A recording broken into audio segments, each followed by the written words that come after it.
ശബരിമല യുവതീ പ്രവേശന കേസുമായി ബന്ധപ്പെട്ട വാദങ്ങൾ സുപ്രീം കോടതിയിൽ ഇന്ന് നടക്കുന്ന ദിവസം കൂടിയാണ്. യുവതീ പ്രവേശനത്തിന് എതിരായ പുനഃപരിശോധനാ ഹർജികളെ പിന്തുണയ്ക്കുന്നവരുടെ വാദമായിരിക്കും നടക്കുക.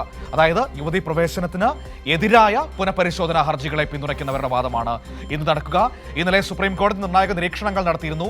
മതാചാരങ്ങളിലെ സർക്കാർ ഇടപെടലിന് പൊതുമാർഗനിർദ്ദേശം പുറപ്പെടുവിക്കാനാവില്ല എന്നായിരുന്നു സുപ്രീം കോടതിയുടെ നിരീക്ഷണം ഇന്നലെ വന്നത്. എപ്പോൾ ഇടപെടാമെന്നതിൽ മുൻകൂട്ടി മാർഗനിർദ്ദേശം നൽകാനാവില്ല. സാമൂഹ്യ പരിഷ്കരണത്തിന്റെ പേരിലുള്ള ഇടപെടലിന് മാർഗനിർദ്ദേശം നൽകാൻ പ്രയാസമാണ് എന്നാണ് കോടതി വിലയിരുത്തിയത്. വിവരങ്ങളുമായി ഫെമിനിയാണ് നമ്മളോടൊപ്പം ചേരുന്നത്.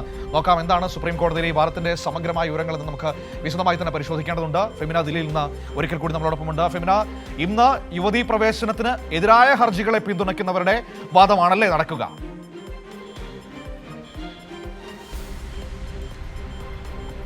അതെ മനു, ഇന്നും ശബരിമല യുവതീ പ്രവേശനവുമായിട്ട് ബന്ധപ്പെട്ട ഈ പുനഃപരിശോധന ഹർജിയിലുള്ള ഈ വാദം ഇന്ന് തുടരും. ഈ യുവതീ പ്രവേശനത്തെ എതിർക്കുന്നവരുടെ, അതായത് ഈ പുനഃപരിശോധന ഹർജിയെ പിന്തുണക്കുന്നവരുടെ വാദമാണ് ഇന്നും കോടതിയിൽ നടക്കുക. ഇതുവരെ ഈ യുവതീ പ്രവേശനത്തെ എതിർക്കുന്നവരുടെ വാദം കഴിഞ്ഞിട്ടില്ല കോടതിയിൽ. അപ്പോൾ ഇന്നും വാദം തുടരും.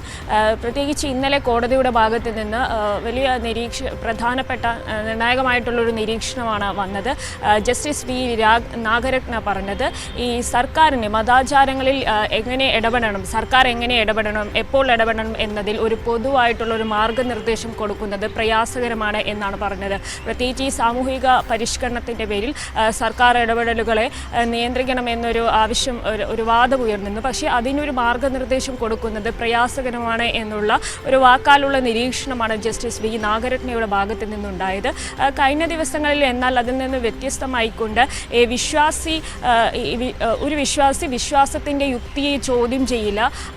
അത് മാത്രമല്ല, അവിശ്വാസിയായിട്ട് തുടരുന്നതിനാൽ അതിനെ ചോദ്യം ചെയ്യേണ്ട കാര്യമില്ല എന്ന തരത്തിലുള്ള ഒരു നിരീക്ഷണം കോടതിയുടെ ഭാഗത്ത് നിന്നുണ്ടായിരുന്നു. ഇതൊന്നും അന്തിമ വിധിയുമായിട്ട് ബന്ധപ്പെട്ടതല്ല, കോടതി വാദപ്രതിവാദങ്ങൾക്കിടയിൽ നടത്തുന്ന നിരീക്ഷണങ്ങളാണ്. ഇന്നും ഇതുമായിട്ട് ബന്ധപ്പെട്ട യുവതീ പ്രവേശനത്തെ എതിർക്കുന്നവരുടെ വാദമായിരിക്കും ഇന്നും തുടരുക. കഴിഞ്ഞ ദിവസങ്ങളിൽ കേന്ദ്രവും അതുപോലെ തന്നെ ദേവസ്വം ബോർഡും അവരുടെ വാദം പൂർത്തിയായിരുന്നു.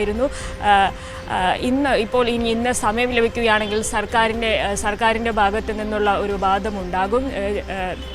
അഭിഭാഷകനായിട്ടുള്ള ജയദീപ് ഗുപ്തയായിരിക്കും സർക്കാരിന് വേണ്ടിയിട്ട് വാദം അവതരിപ്പിക്കുക. എന്തായാലും സുപ്രീം കോടതിയിൽ ശബരിമല കേസുമായിട്ട് യുവതീ പ്രവേശനവുമായിട്ട് ബന്ധപ്പെട്ടുള്ള പുനഃപരിശോധന ഹർജിയിൽ ഇന്നും വാദം തുടരും. മനു, ശരി, ഓക്കെ, താങ്ക് യു. അപ്പോൾ ഈ വിവരങ്ങൾ ഫെമിന നമുക്ക് നൽകി.